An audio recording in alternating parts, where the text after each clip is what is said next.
Okay, the story so far here in 1705. The first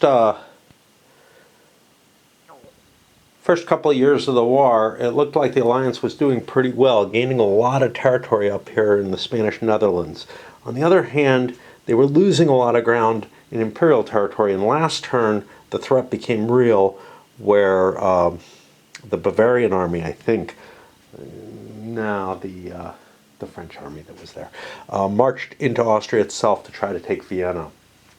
Now they're positioned to do even more with that, and the British lost Marlborough after Villars beat him in a magnificent victory.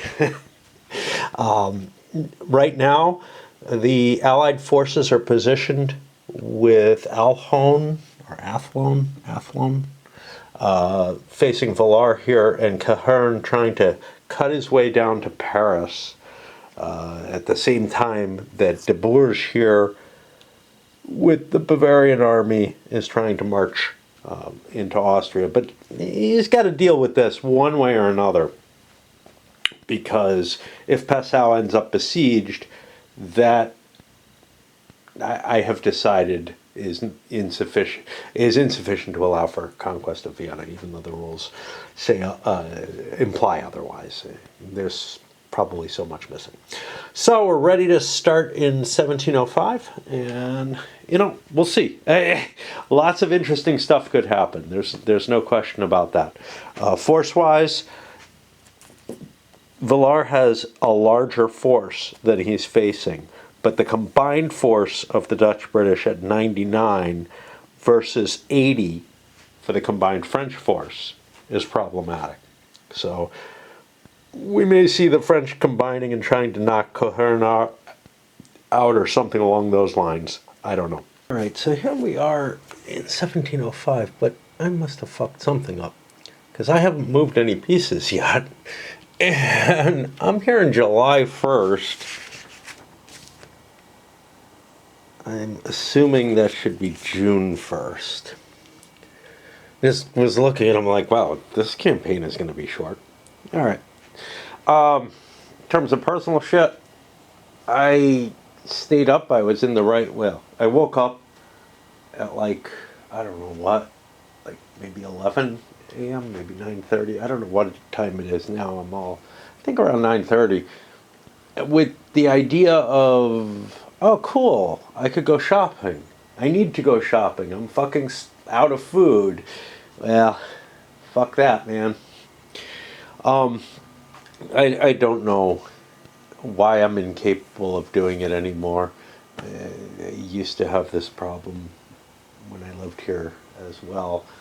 I broke the habit while I was working, and, especially with my wife, but now it's just, I don't know. It's just gotten too hard. Too hard to leave. So the thing is, I feel kind of sleepy. I don't want to go, and I was kind of hungry, so I made some food. And now, it just fucking sucks. So, for the French turn, the only person who got any activation was Villars. He marches over to take Cahern on, which is kind of interesting. Now, Cahern got his activation. He could run away if he so desires. However, he's my bigger force. 1, 2, 3, 4. I'm too far away to try to bring a coordinated force into play. That would have really been a nasty surprise for Villars. I don't know if I want to stay or not. I know I've got a big force. Ought I stick around? Yeah, I'm gonna skedaddle. I need to find out how many troops he has. Is basically the issue. So I will fall back to here.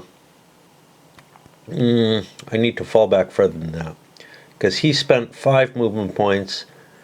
1, 2, 3. If I fall back to here,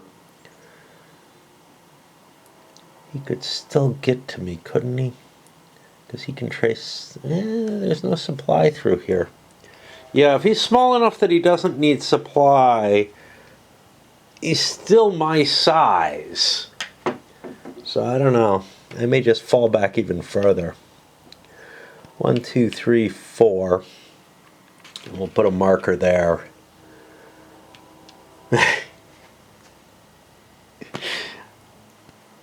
We'll see. Guys, may have made a mistake here. Badendore marched down, took out a supply thing. He gets intercepted by De Bourg. Now, the thing is, the Imperials could probably have held the French off just by sticking around here, and that's what I'm thinking was the mistake. We'll see. Because we threw a fair-sized force here, but when it comes down to it, it's going to be a pretty close battle. And, yeah, cross the line. And then over here, Alphone or whatever has marched into Lille to grab it. I chose not to intercept with this. 1, 2, 3, 4. See, he's too far away. It's 4 movement points, right? I don't want to go there if it's more than, if it goes to 5.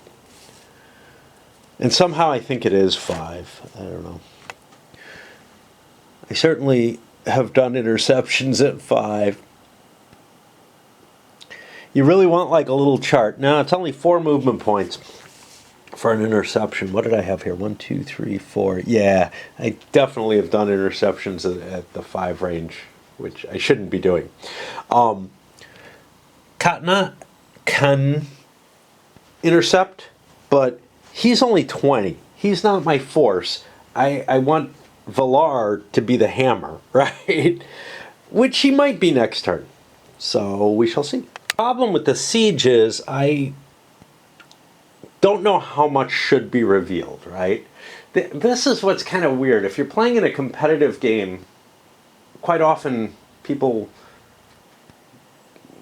because they're afraid of playing with the kind of people who one shouldn't play with, but I have gamed with such people and I enjoy some of them.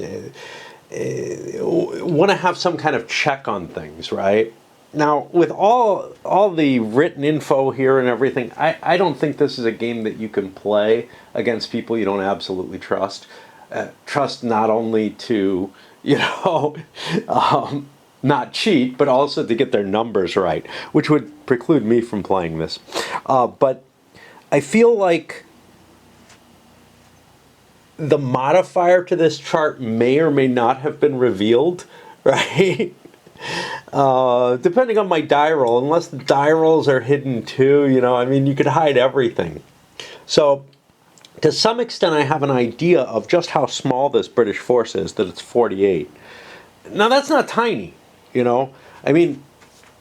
both of these allied forces are not that much smaller than Valar. If they could coordinate and hit Valar at the same time, he's in a lot of trouble. Unfortunately, the terrain isn't going to allow Alphone or whatever to make his way through very easily. But we could, I believe, coordinate against this. Nah, too many forts in the way. Yeah, too many French forts. Okay. Anyway, we're going to do this battle, which is Badendore versus this, and again, that's a close fight. Borg got hit pretty damn hard. The die roll's not good for him. -9 on his side. That's going to be a 4-turn problem unless I can roll my +1, which I cannot. So now we hit another round where these guys are at +1. And they don't do too well. That's going to be 3 captured.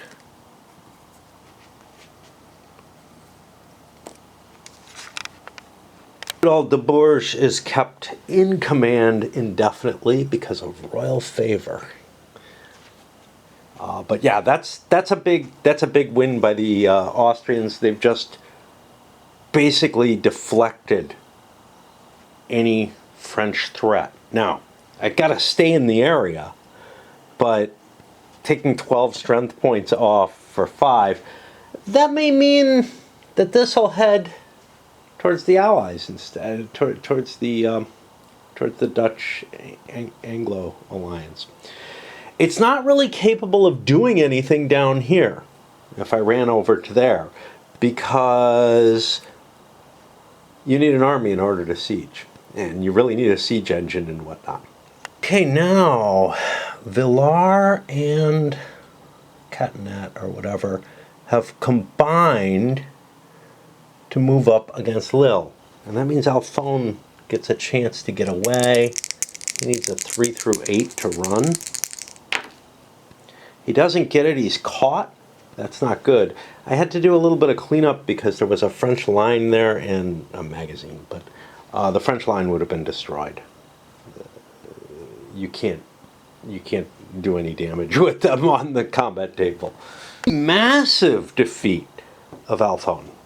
Part of it being the strength points, part of it being the quality, but this is bloody on both sides. 24, half the British army is wiped out in exchange for 10 French. That's a 6-turn demoralization. We're going to get to come back. He's at -1. That doesn't actually affect anything, but the French do get a +2 on their pursuit roll. And they do another 15%. 80 times 0.15 is another 12. So 3/4 of the English force is gone. And we captured 12 of them. Forgot about leader loss checks for the French. Okay. And then for the pursuit. And then finally, he'll be removed at the end of the player's next movement phase. Yeah. And with the English beaten back so hard, I don't see them as a threat at all anymore. So now I'm going to move up against Cohern, who could actually do some damage. Those 12 English strength points aren't, they're not going to capture anything, basically. So I left Lille and turned back around. I'm going to try to gain territory back against the Dutch. Here we're now back to where July 1st start was. Neither Baden-Dour nor the Northern Allies got to move. Cohorn is moving down in this direction. I feel like maybe I can make some gains over here and threaten the French and force them down, I don't know, but I feel a little safe, and if I can get into here, siege this, siege that, I can kind of put myself in a better position somehow. I'm not really convinced of this, but meanwhile, the new English leader is the oh so wonderful Armand, 6-1. That really doesn't help me one bit. Morale went up. For the French, no movement over here on Villar's side. He attempted to, didn't get it. Combined force and everything, wanted to strike down and maybe start taking these fortresses out, whatever. But trying to extricate de Bourges, he gets intercepted. Not across the river, but boom, boom, right? It's very hard to move when you don't have the protective line of fortresses and whatnot. All that went very, very badly for the French. They lost 13 strength points, 8 more captured. That brings the captured amounts about equal.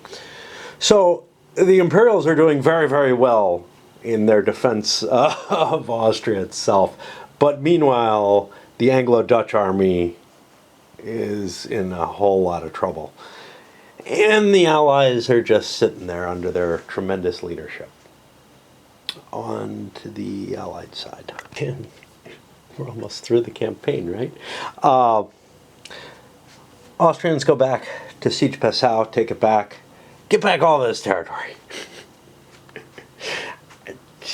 I mean, the way this all works is just so weird. But whatever. again, only where there are not many fortresses. Where there's a lot of fortresses, you're gaining little bits of land in each case. I feel like you should get like a hex from your fortress, but they can't do that because, again, where there aren't a lot of fortresses, you would have to have some sort of front line where one person or the other is able to represent their dominance. English moved down to join Cohorn, and Hesse-Kassel's heading in that same direction. See if he can make it. But yeah. Back again, I came down here to play and wandered outside because I thought, oh, the blackberries are in great shape right now. So I went and had a couple fistfuls of blackberries. I have this love-hate relationship with my blackberries. The ones that live on my hill and in sort of the yardy regions, I have nothing that's really yard. It's all, you know, the closest is my mossy driveway. But those I fight desperately to get rid of. But there are ones that go along the side of my driveway, and they're the only ones that bear any fruit anymore because I don't chop them down enough. But I love to eat the blackberries. I hate the way they take over everything. They're like Himalayan blackberries and totally invasive. But then I have a couple of trees that are in iffy shape. All right.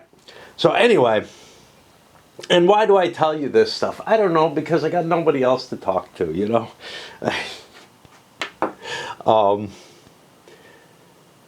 Here we'll start the July 2nd, and when we hit August 2nd, we have to remember to make a roll. Where are we? The French are in defeat here. The Allies are in trouble up here. The French capture Ath with an honors of war result. I'm okay with that. That's getting me closer to Brussels. Regaining Brussels would be a big deal. I do have to worry about these guys, but I don't know how much. And we got our replacement leader here, who is Darko. At least he's a Bavarian. As far as I can tell, you just jumble all those leaders in together. I guess if Bavaria is knocked out of the war, you'd take the Bavarian leaders out of the pool. I don't know what would take Spanish leaders out of the pool. There's no rules for that. There's no rules for the leaders at all, really, in terms of who's available, who's not. I feel like quite a bit could be added to this game. It gives a good framework, but it needed a lot more development work. I did look up the designer. Actually, there's two designers for it listed on BGG. Here we've got, yeah, they combine the designer and developers to give them both design credits. I mean, that may make sense, but I like the distinguishment. This is the only game either of them are at all associated with.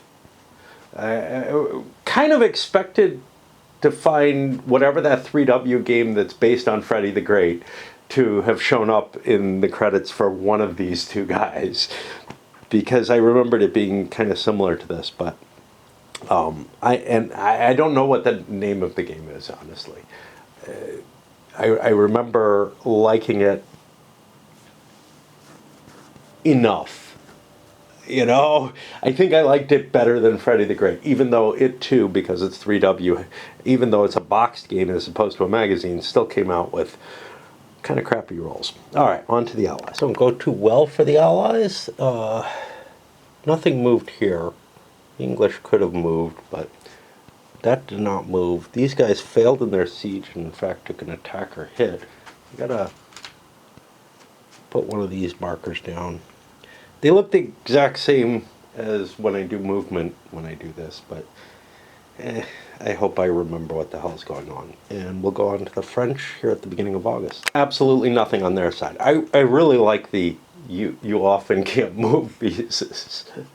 That appeals to me to a large extent. I missed a point. I'm actually at Denani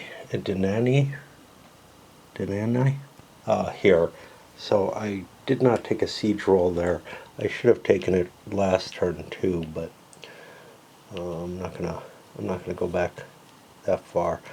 That's First Army Dutch. I'll give them the +1. What the hell? So they're at 51, not 151. So that's +2, +3, +4 because it's Coharn. +5 for the turn, and we take it. We actually kill the unit, and at the end of that, we end up with the Dutch taking Ghent as well. Really kind of moving a threat down. With these, I actually believe I could trace a supply line all the way to Paris.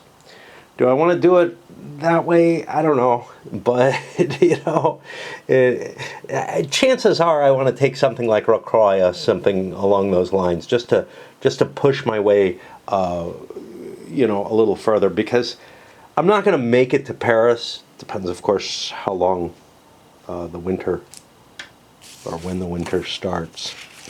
But we make the roll at the end of August 2nd, and it could be the very next turn. So, you know, pushing in this direction makes more sense to me. Getting a base down here, getting us within striking distance, forcing the French to make different kinds of goals, etc. This did not fall, but we didn't take any losses. And the Allies are making their way down to join up.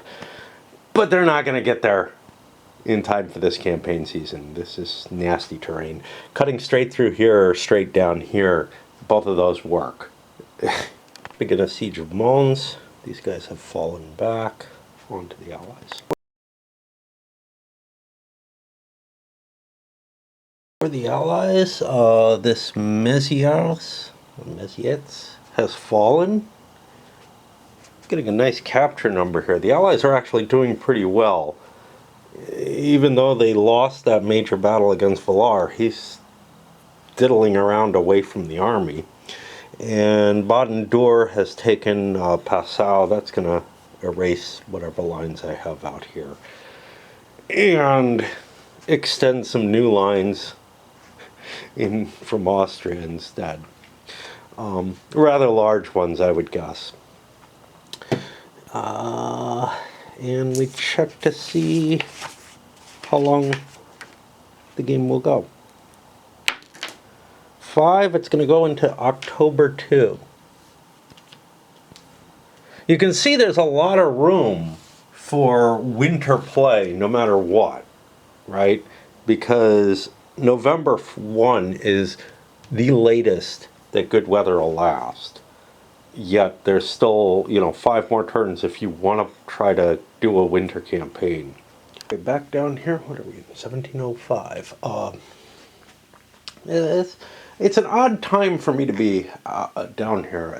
It's like 11:30. I'm usually deep in raid at this point, but I've kind of played a fair amount, and a lot is going to happen in a couple hours. So I felt like it would be a good idea to take a little bit of a break and come down here. Although I definitely could have continued playing. I have quite a bit I have to do.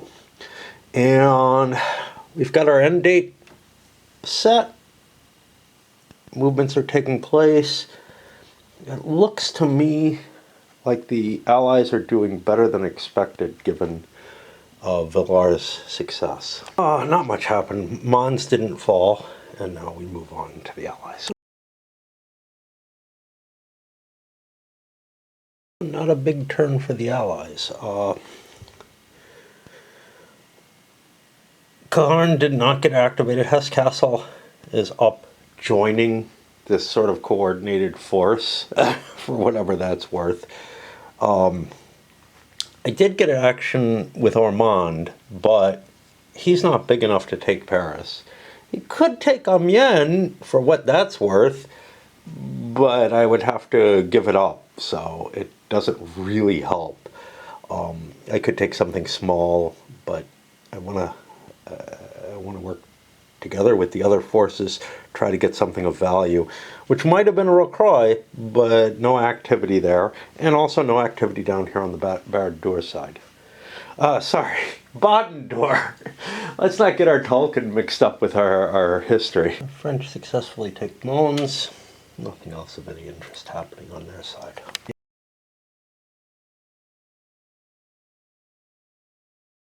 The Allies, nothing over here again. Ormond was the only one who got an action, but Baden-Dûr did get an action. Marching on Munich. Now this is a weird situation because technically, following the rules of the game, I should have seized all of this part of Bavaria based on these two fortresses. That feels unfair. Now, it would be possible the Bavarians could build a fortified line there and that would prevent it from happening or whatever, or a strong point or something like that to just dominate it. I'm just going to say that the Austrians, if they pass through Munich, they'll be able to capture it, which would be the case if there was a strong point or something there. And that is the end of the Allied turn. We're running out of time. Paris is out of reach. Brussels might be in reach. Barely.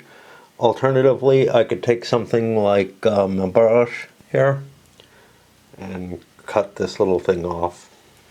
That might be valuable. I don't know. Brussels is worth a whole lot more. This is just a problem in terms of it is jutting towards me and causing issues. But I'm a lot more worried about this advance on Lille than these advances on Paris. It's a long way to Paris. Villars can interfere with that. Of course, he could interfere with any attacks on these as well. Thought there was some sort of limitation. Here, we've got everything is able to move right now for the Allies. I thought there was some sort of limitation as to how far into France the Dutch could either set up or go. I can't find anything that applies to that. I believe that they can conquer France if need be. So now I have to think real hard. So the Dutch capture Rocroi. Ormond has moved over here to this little town that I can... It's a 1-point fortress that I could siege. And that would extend my power quite a bit down this way, which would put me within close range of Paris and change the nature of this war, I think, significantly. Over here, I moved to Munich. I don't have enough movement points to build a strong point. I'm going to do that with a strength point and claim it, basically. And that's it. I was going to consolidate all my forces at Rocroi and attack. That didn't happen. Instead, the British and the Northern Allies moved out.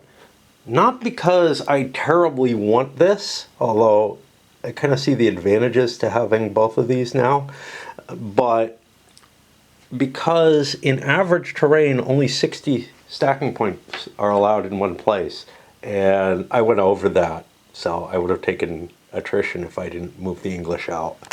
The surrender resulted in, it was an honors of war situation. Brussels ends up falling, straight up.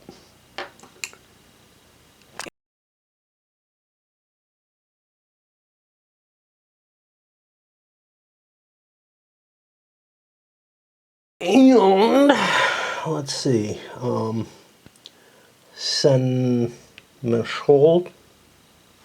falls, honors of war situation. French get their troops out.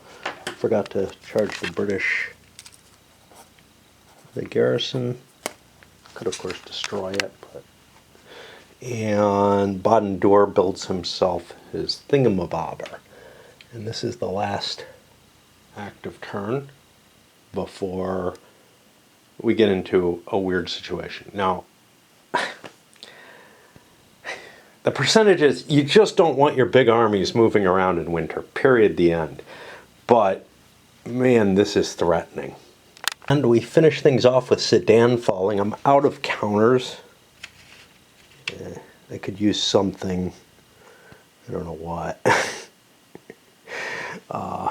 but I'm kind of sharing this between those two right now because we're going to be drawing lines very, very shortly because now we're in winter. And what do we do in winter? Well, on the French turn, they're withdrawing everything into lines, no big deal there. On the Allied turn, there's nothing more they want to do either. So everybody's going back into position. I get to draw my new map. I'm not trying to be super precise in following the lines, especially where things don't matter. Like here in Bavaria, I've cut Bavaria in half, basically. By placing this, I don't know, not technically. So actually this 1, 2, 3, 4, 1, 2, 3, 4, this would have been under control of Augsburg, and yeah, so this would have all been sliced off just almost automatically. I like what we just did better.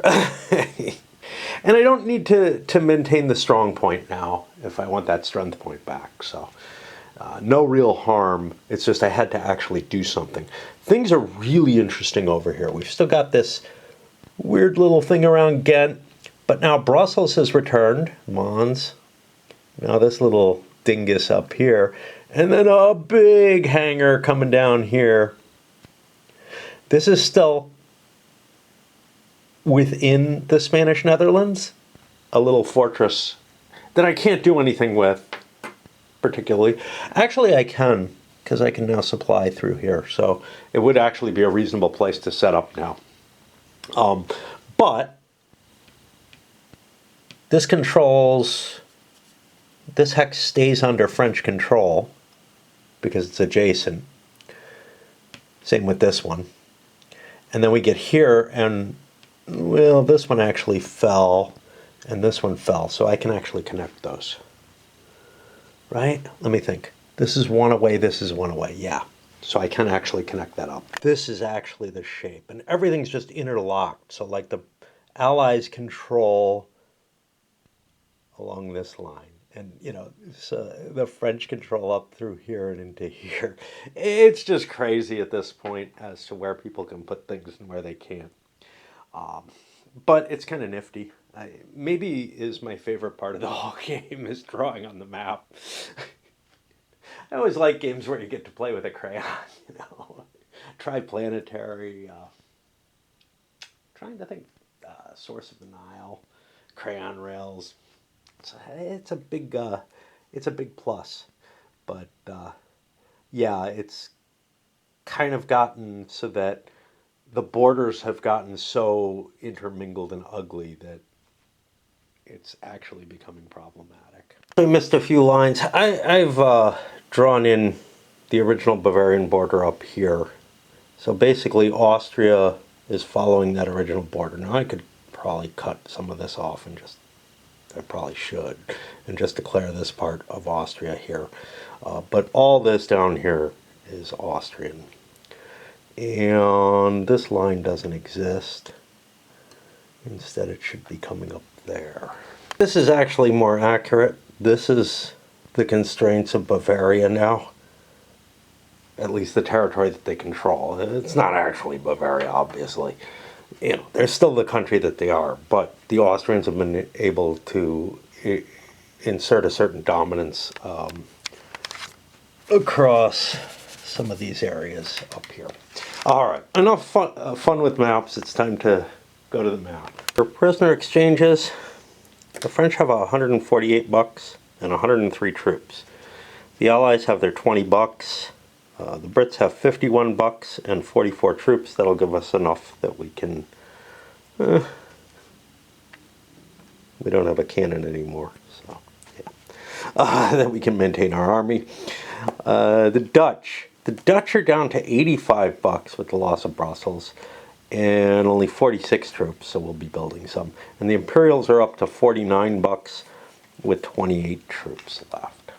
For the French, they were able to get a total of 115 troops. I split that up with 60 over here under Villars. That's the most that I can support in average terrain, and I'm afraid I'm going to have to fight over in this shit. So that's what I went with him.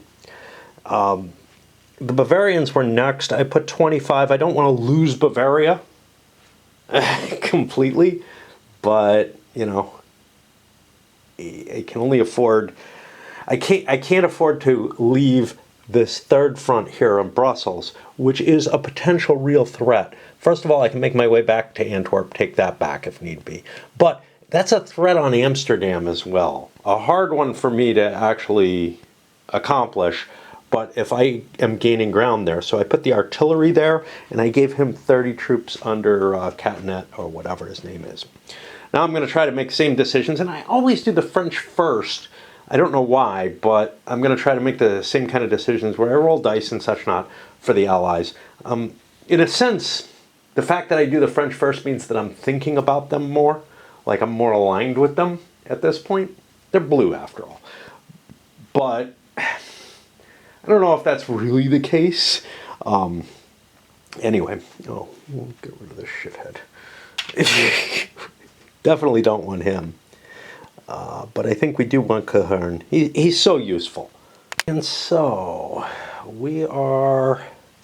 Let's look at the force divisions. The Brits have 45 troops poised here for a run towards Paris. Try to win the game, man. Yeah. Villars has them outmatched. We'll see what happens. The Dutch put 58 up here under Cahern's. Hope is I can take Brussels back. I can start, you know, gaining more and more territory in the Spanish Netherlands, whatnot. Obviously, we've got the Allies there. The Imperials set up over here to protect Passau and continue our march forward. We'll give up territory here if need be. We don't think there's going to be any fighting there. We want to take Bavaria down. We put what we got, which is 37. The only person with a buck left. And now I draw some leaders. English got someone better. Cadogan here, 8+1. And then up here, we still did not get our Prince Eugene. We got Grunbrow. Great. You know, I mean, Baden-Dor is decent, which is the problem. I can't afford to draw these piles of shit to try to get someone who is essentially as good as Marlborough. That's why I think Eugene should show up on his own. But, yeah, or at least I'm convinced of that now. Part of the problem is the English pool isn't that big. The Dutch pool is pretty big. That's why I'm afraid to get rid of Cahern. He has so many advantages. Screw it. He's a little slow, but he's decent in combat, and he has that siege advantage, which is a big deal through here. Plus, he's not going to have as much political problem over there. He's not going to cause the English problems. I was hoping to get Marlborough here. Instead, I got somebody who's a little outclassed by Villars and outnumbered, which is not a good combination. On the other hand, on every other front, well, on the other two fronts, the Allies outclass, well, at least outnumber the French forces. The leaders are pretty good on the French sides, so at least there's that. But you never know what could happen, you know.